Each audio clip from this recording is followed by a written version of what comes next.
প্রিয় শিক্ষার্থীবৃন্দ, অনলাইন ক্লাসে তোমাদেরকে স্বাগতম।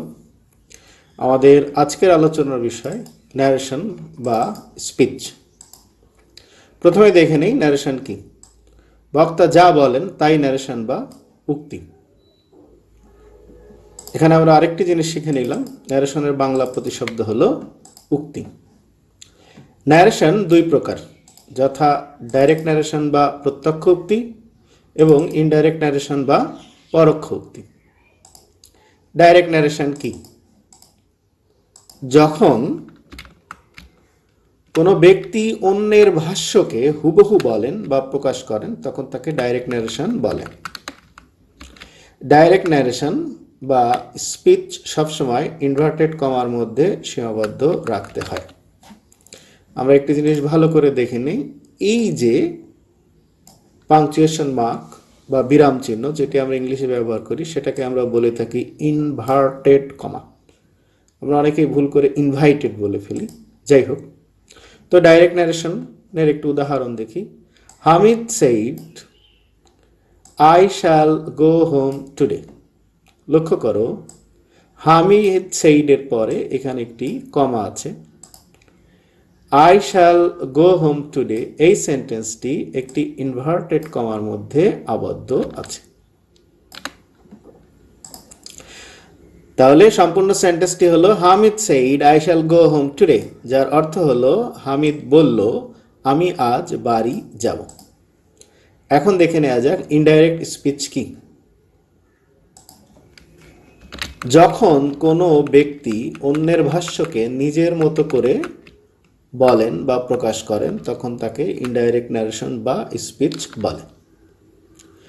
ইনডাইরেক্ট ন্যারেশনে সবসময় ইনভার্টেড কমা উঠে যায়, অর্থাৎ ডাইরেক্ট ন্যারেশনে যেমন ইনভার্টেড কমা থাকে, ইনডাইরেক্ট ন্যারেশনে ইনভার্টেড কমাটি উঠে যায়। যেমন Hamid said that he would go home that day.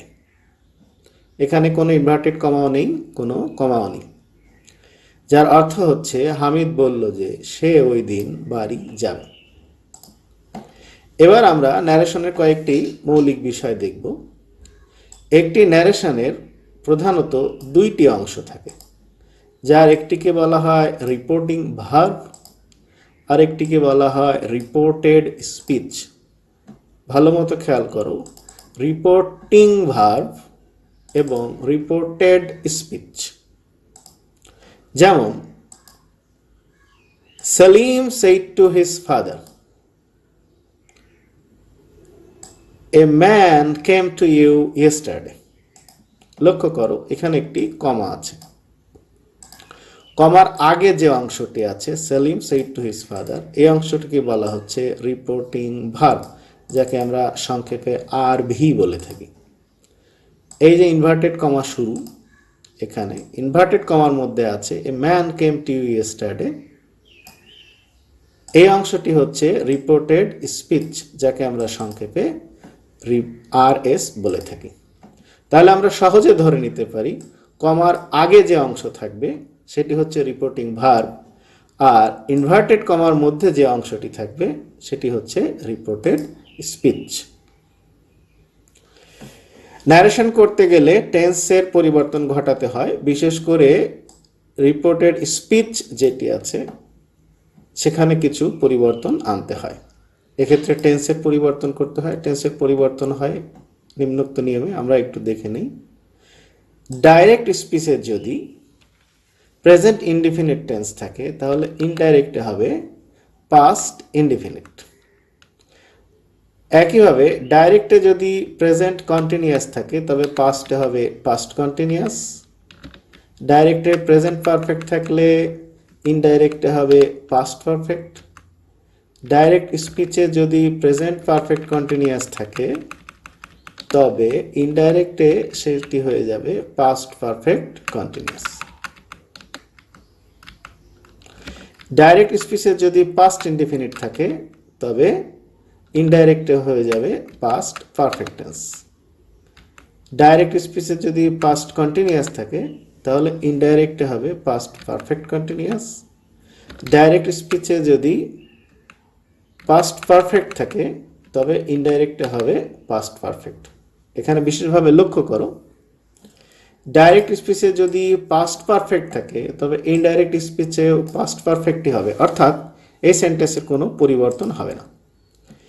আবার ডাইরেক্ট স্পিচে যদি ফিউচার টেন্স থাকে, অর্থাৎ ফিউচারে যে কোনো টেন্স যদি থাকে, তাহলে ইনডাইরেক্টে সেটি হয়ে যাবে future in the past. Future in the past কি, এটি আমি পরবর্তী পার্টে বিস্তারিত আলোচনা করব। ভার্ব পরিবর্তনে অ্যাসার্টিভ, ইন্ট্রোগেটিভ, অপটেটিভ এবং এক্সক্লেমেটরি সেন্টেন্সের ক্ষেত্রে নিম্নোক্ত সূত্র মনে রাখতে হবে। এইখানে টেন্সের যে চার্ট আমি দিলাম, এটা সাধারণত আমরা সকল বই পুস্তকেই দেখে থাকি, আর এই সূত্রটি আমি আমার মতো করে করিয়ে থাকি। এটা অ্যাসার্টিভ সেন্টেন্স, ইন্ট্রোগেটিভ, অপটেটিভ এবং এক্সক্লেমেটরি সেন্টেন্সের ক্ষেত্রে প্রযোজ্য। সাধারণত ইম্পারেটিভ সেন্টেন্স একটু ব্যতিক্রম। এখানে সূত্রটি V1 plus V1 equal to V1, অর্থাৎ রিপোর্টিং ভার্বে যদি ভার্বের প্রেজেন্ট ফর্ম থাকে এবং রিপোর্টেড স্পিচেও যদি ভার্বের প্রেজেন্ট ফর্ম থাকে, তাহলে আমরা যখন ডাইরেক্ট থেকে ইনডাইরেক্ট করব, সেই ইনডাইরেক্টের রিপোর্টেড স্পিচের ভার্বটি প্রেজেন্ট টেন্সেই থেকে যাবে। একইভাবে রিপোর্টিং ভার্ব যদি পাস্ট হয়, রিপোর্টেড স্পিচ যদি প্রেজেন্ট হয়, তাহলে ইনডাইরেক্টে ওই প্রেজেন্ট ফর্ম পাস্ট হয়ে যাবে। অনুরূপভাবে V2 plus V2 equal to had plus V3, এটিরও বিস্তারিত আমি পরবর্তীতে আলোচনা করব। যখন আমরা উদাহরণ করব তখন আমি তোমাদের কাছে এই রুল তিনটি আরেকটু পরিষ্কার করে দেওয়ার চেষ্টা করব। এখন দেখে নেই, রিপোর্টেড স্পিচে যদি মডাল অক্সিলারি থাকে তবে ইনডাইরেক্ট ন্যারেশনে এদের কিছু পরিবর্তন হয়।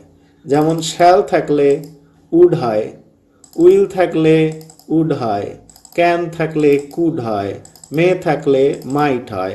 অর্থাৎ ডাইরেক্ট স্পিচে যদি ক্যান বি থাকে তাহলে ইনডাইরেক্ট স্পিচে কুড বি হয়, মে বি থাকলে মাইট বি হয়, shall be would be, will be would be. এখানে একটি কথা বলে রাখি, আমরা অনেকেই মনে করি যে শ্যাল থাকলে শুড হবে। আসলে শ্যাল থাকলে শুড হয় না, শ্যাল থাকলে উড হয়। শুড হ্যাভ থাকলে শুড হ্যাভ হ্যাড হবে, কুড হ্যাভ থাকলে কুড হ্যাভ হ্যাড হবে, মে হ্যাভ থাকলে মাইট হ্যাভ হবে, মাস্ট থাকলে হ্যাড টু হবে, শুড থাকলে শুডই হবে। আবার লক্ষ্য করো, ডাইরেক্ট স্পিচে যদি শুড থাকে তাহলে ইনডাইরেক্ট স্পিচে ওই শুডের কোনো পরিবর্তন হবে না। এবার আমরা দেখি ডাইরেক্ট স্পিচকে ইনডাইরেক্ট করতে পার্সন পরিবর্তিত হয় কিভাবে। পার্সন পরিবর্তিত হওয়ার নিয়মটি নিম্নরূপ, বা ডাইরেক্ট স্পিচকে ইনডাইরেক্ট করার সময় আমরা যেভাবে পার্সনগুলো পরিবর্তন করব তা দেখে নিই। রিপোর্টেড স্পিচ এর ফার্স্ট পার্সন রিপোর্টিং ভার্ব এর সাবজেক্টের সাথে মিল রেখে এবং রিপোর্টেড স্পিচ এর সেকেন্ড পার্সন রিপোর্টিং ভার্বের অবজেক্টের সাথে মিল রেখে পরিবর্তিত হয়। আমরা আরেকবার দেখে নেই, রিপোর্টেড স্পিচের ফার্স্ট পার্সন রিপোর্টিং ভার্বের সাবজেক্টের সাথে মিল রেখে পরিবর্তিত হবে এবং রিপোর্টেড স্পিচের সেকেন্ড পার্সন রিপোর্টিং ভার্বের অবজেক্টের সাথে মিল রেখে পরিবর্তিত হবে। যেমন আমরা দেখি, হি সেইড টু মি, আমরা হি নিলাম, সেইড টু এর পরিবর্তে টোল্ড নিতে হয়, টোল্ড নিলাম, মির কোনো পরিবর্তন হবে না, মি নিলাম। এটি অ্যাসার্টিভ সেন্টেন্স, সুতরাং আমরা এখানে দ্যাট নিলাম। এবার দ্যাট এর পরে এই কমা এবং ইনভার্টেড উভয় উঠে যাবে, তার স্থলে দ্যাট হয়েছে। এবার আইকে আমরা পরিবর্তন করব। লক্ষ্য করো, আমরা বলেছি যে রিপোর্টেড স্পিচের ফার্স্ট পার্সন অর্থাৎ আই ফার্স্ট পার্সন রিপোর্টিং ভার্বের সাবজেক্ট অনুযায়ী অর্থাৎ হি অনুযায়ী পরিবর্তিত হবে। এখানে আই সাবজেক্ট, তাই আমরা হি কেই সাবজেক্ট হিসেবে গ্রহণ করব। ভার্বের সূত্রটা দেখো, আমি এখানে তোমাদেরকে দেখিয়েছিলাম V2 plus V1 equal to V2, অর্থাৎ এখানে আছে ভার্বের পাস্ট ফর্ম, এখানে আছে প্রেজেন্ট ফর্ম। আর V2 পাস্ট ফর্ম অর্থাৎ V2 হ্যাভ প্রেজেন্ট ফর্ম অর্থাৎ V1, V2 plus V1 equal to V2, অর্থাৎ আমরা এখানে হ্যাভের পাস্ট ফর্ম নিলাম হ্যাড। আমরা যখন ন্যারেশন করব আমরা শুধুমাত্র প্রথম ভার্ব পরিবর্তন করি, পরবর্তী ভার্বের আর কোনো পরিবর্তন হয় না, এই জন্য আমরা ডান রেখে দিলাম, দ্যাট হি হ্যাড ডান। এবার মাইও ফার্স্ট পারসন, এখানে খেয়াল করো ফার্স্ট পারসন যদি থাকে তাহলে সেটি সাবজেক্ট অনুযায়ী পরিবর্তিত হয়। এখানে মাই হলো পজিটিভ, মাই মানে আমার, এখানে আমরা হির পজিটিভ নেব হিজ, যার অর্থ হচ্ছে তার। He told me that he had done his duty. যদি বুঝতে না পারো আরেকবার দেখে নাও। এবার আমরা পরবর্তী নিয়মে চলে যাই। রিপোর্টেড স্পিচের অন্তর্গত সেকেন্ড পারসন অর্থাৎ ইউ সর্বদা রিপোর্টিং ভার্বের অবজেক্ট অনুসরণ করে এবং নাম্বার অনুযায়ী ব্যবহৃত হয়। যেমন দেখো, they said to me you did the work, they said to me, তাহলে আমরা নিলাম দে সেইড টু পরিবর্তে টোল্ড মি, কমা এবং ইনভার্টেডের জন্য দ্যাট। এখানে ইউ হয়েছে, ইউ হলো সেকেন্ড পারসন। আমরা আগেই বলেছি সেকেন্ড পারসন সবসময় রিপোর্টিং ভার্বের অবজেক্ট অনুযায়ী পরিবর্তিত হয়। সুতরাং এখানে ইউ সাবজেক্ট, আমরা মি এর সাবজেক্ট নেব, মির সাবজেক্ট হলো আই। এখানে ডিড পাস্ট ফর্ম, এখানে সেইডও পাস্ট ফর্ম, অর্থাৎ V2 প্লাস V2। এখানে তোমরা নিয়মটি লক্ষ্য করো, V2 plus V2 equal to had plus V3, অর্থাৎ রিপোর্টিং ভার্বেও যদি ভার্ব পাস্ট ফর্ম থাকে, রিপোর্টেড স্পিচেও যদি ভার্বটা পাস্ট ফর্মে থাকে, তাহলে আমরা কি করব, আমরা একটা হ্যাড নিব এবং এই ভার্বের পাস্ট পার্টিসিপল নেব, অর্থাৎ ডিডের পাস্ট পার্টিসিপল নেব। ডিডের পাস্ট পার্টিসিপল হলো done. They told me that I had done the work. এবার লক্ষ্য করো, রিপোর্টেড স্পিচের অন্তর্গত থার্ড পারসনের কোনো পরিবর্তন হবে না।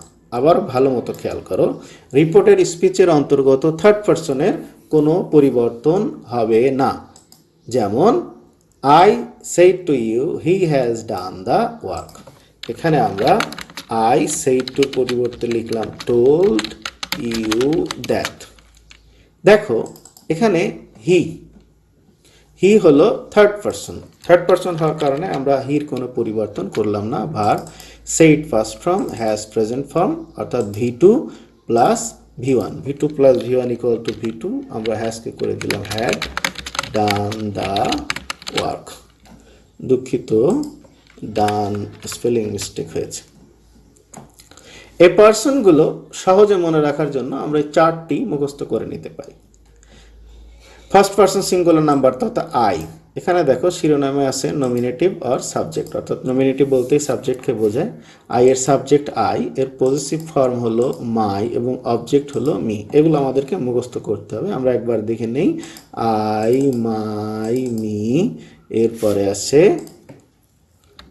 উই আওয়ার আস, তারপর second person you your you, এরপরে আছে থার্ড পারসনের অনেকগুলো আছে, he his him, she her it its it, who whose whom, Rahim Rahim's Rahim. এটা তোমরা খেয়াল করো, রহিম বলতে আসলে যে কোনো নাউনকে বোঝানো হচ্ছে, অর্থাৎ যে কোনো নামকে বোঝানো হচ্ছে। যদি কোনো নাম সাবজেক্ট হয় তাহলে তার পজিটিভ করার সময় একটা অ্যাপোস্ট্রফি এস দিতে হবে এবং তার অবজেক্ট ওই নামটাই হবে। এবার থার্ড পারসন প্লুরাল নাম্বার দে, দেয়ার, দেম, হু, হুজ, হুম। তোমরা এটি অবশ্যই মুখস্থ রাখবে, কারণ এই চারটি যদি মুখস্থ না থাকে, অর্থাৎ পার্সন পরিবর্তন যদি মুখস্থ না থাকে, তাহলে ন্যারেশনে ভালো মার্ক পাওয়া খুবই টাফ। এবার রিপোর্টেড স্পিচের আরও কিছু বিষয় আমরা ভালো মতো লক্ষ্য করি। রিপোর্টেড স্পিচের কতগুলো বিষয় বিশেষভাবে বিবেচনা করতে হবে। যেমন যদি রিপোর্টিং ভার্বটি প্রেজেন্ট বা ফিউচার টেন্স হয়, তবে রিপোর্টেড স্পিচের টেন্সের কোনো পরিবর্তন হবে না। দেখো, লুসি সেইস দ্যাট, এখানে সেইস হচ্ছে প্রেজেন্ট ফর্ম। যদি প্রেজেন্ট ফর্ম হয় তাহলে পরবর্তী তার ভার্বের কোনো পরিবর্তন হবে না। এখানে আই ফার্স্ট পারসন, আমরা আগেই বলেছি ফার্স্ট পারসন সাবজেক্ট অনুযায়ী পরিবর্তিত হবে। সুতরাং আই বলতে লুসিকে বোঝানো হচ্ছে, সুতরাং আমরা শি নিলাম। এখানে ভার্বের পরিবর্তন হবে না, শির পরে হ্যাভ হবে, কিন্তু আমরা জানি শির পরে হ্যাভ হয় না, এই জন্য আমরা হ্যাভের পরিবর্তে দিলাম হ্যাজ। বাকি যা কিছু আছে সব কিছুই ঠিক থাকলো। দ্বিতীয় সেন্টেন্স দেখো, লুসি উইল সে। একইভাবে লুসি উইল সে দ্যাট, এখানে আই বলতে লুসি বোঝাচ্ছে, তাই ওই জন্য আমরা সি দিলাম, হ্যাভটা হয়ে গেল হ্যাজ ডান দ্য সাম। আবারও খেয়াল করো তোমরা, যদি রিপোর্টিং ভার্বটি প্রেজেন্ট বা ফিউচার টেন্স হয় তবে রিপোর্টেড স্পিচের ভার্বের কোনো পরিবর্তন হয় না। রিপোর্টেড স্পিচ যদি চিরন্তন সত্য বা সব সুলভ সত্য বোঝায় তবে রিপোর্টিং ভার্ব পাস্ট টেন্স থাকলেও রিপোর্টেড স্পিচের টেন্সের কোনো পরিবর্তন হয় না। যেমন the teacher said the earth moves round the sun. তোমরা খেয়াল করো, এটি একটি চিরন্তন সত্য বাক্য। যদি চিরন্তন সত্য বাক্য থাকে তাহলে আমরা লিখব the teacher said that the earth moves round the sun. কোনো পরিবর্তন হবে না, কারণ এটি চিরন্তন সত্য বাক্য। আবার দেখো, রিপোর্টেড স্পিচ রিপোর্টিং ভার্ব যদি পাস্ট টেন্স হয় তাহলে রিপোর্টেড স্পিচের ভার্বও পাস্ট টেন্সে রূপান্তরিত হবে। এটি আসলে আমরা ইতিমধ্যে আলোচনা করে ফেলেছি। রফিক সেইড, দেখো আমরা আগে বলেছিলাম যে সেইড টু থাকলে টোল্ড হবে, কিন্তু সেইড টু যদি না থাকে, শুধু সেইড থাকে, তাহলে আমরা সেইডই বসাবো। Rafiq said that, I first person অর্থাৎ রফিক, হি, এখানে সেইড ফার্স্ট ফর্মে আছে, সুতরাং এই ভার্বটিও ফার্স্ট ফর্মে যাবে, ওয়াজ হ্যাপি। দ্বিতীয় সেন্টেন্সটি দেখো, জনি সেইড, এখানে আমরা Johnny said that he was reading a book. এবার সাব্বির সেইড দ্যাট, দেখো এখানে ভি2, এখানেও ভি2, অর্থাৎ ভি2 প্লাস ভি2। আমরা আগেই সূত্র দেখিয়েছি, সূত্রটা আমরা আরেকবার দেখে নিই। V two plus V two equal to had plus ভি3, অর্থাৎ দুইটি পাস্ট ফর্ম যদি থাকে তাহলে আমরা হ্যাড নেব এবং পরবর্তী ভার্বের পাস্ট পার্টিসিপল ফর্ম নেব। এবার তোমরা এখানে লক্ষ্য করো, এখানে আছে ওয়াজ, এখানে আছে সেইড, অর্থাৎ দুইটি পাস্ট ফর্ম, তাহলে আমরা নিলাম হ্যাড এবং আমরা ওয়াজের পাস্ট পার্টিসিপল ফর্ম নেব। ওয়াজের পাস্ট পার্টিসিপল ফর্ম হলো been. He had been singing a song. Indirect narration করার সময় ডাইরেক্ট নারেশনের কিছু শব্দ পরিবর্তন করতে হয়, যেমন দিস বা এই থাকলে দ্যাট হয়, টুমোরো থাকলে দ্য নেক্সট ডে হয় অথবা দ্য ফলোয়িং ডে হয়, দিস থাকলে দোজ হয়, হেয়ার দেয়ার হয়, এগো থাকলে বিফোর হয়, কাম গো হয়, দিস সো হয়, হিদার থাকলে দিদার হয়, নাও থাকলে দেন হয়, টুডে থাকলে দ্যাট ডে হয়। একইভাবে এই চারটি তোমরা যদি মুখস্থ তোমাদের থাকে ভালো কথা, আর যদি মুখস্থ না থাকে তাহলে তোমরা ভিডিও পজ করে লিখে মুখস্থ করে নিও। এবার আমরা পরবর্তী আরেকটি নিয়মে চলে যাই। যখন বক্তার কোনো উল্লেখ না থাকে তখন বক্তা ধরে নিয়ে ইনডাইরেক্ট ন্যারেশন করতে হয়। যেমন মনে করো যে প্রশ্নটি আছে, ডাইরেক্ট স্পিচ করা হয়েছে, আই শ্যাল গো হোম, কিন্তু কে কাকে বলেছে এই সেন্টেন্স দেখে তা বোঝা যাচ্ছে না। তখন আমরা এমন করতে পারি যে মনে করো যিনি বলেছেন তিনি স্পিকার এবং যিনি শুনেছেন তিনি লিসেনার। আমরা জানি স্পিকার মানে বক্তা এবং লিসেনার মানে শ্রোতা, সুতরাং আমরা তখন এভাবে লিখতে পারি, the speaker told the listener that. এবার আমাদের মূল অংশটি শুরু হবে। লক্ষ্য করো এখানে আই আছে, ফার্স্ট পারসন থাকলে দ্য স্পিকার বোঝাচ্ছে, সুতরাং আমরা এখানে হি অথবা সে লিখব, কারণ স্পিকার নারী পুরুষ উভয়ই হতে পারে।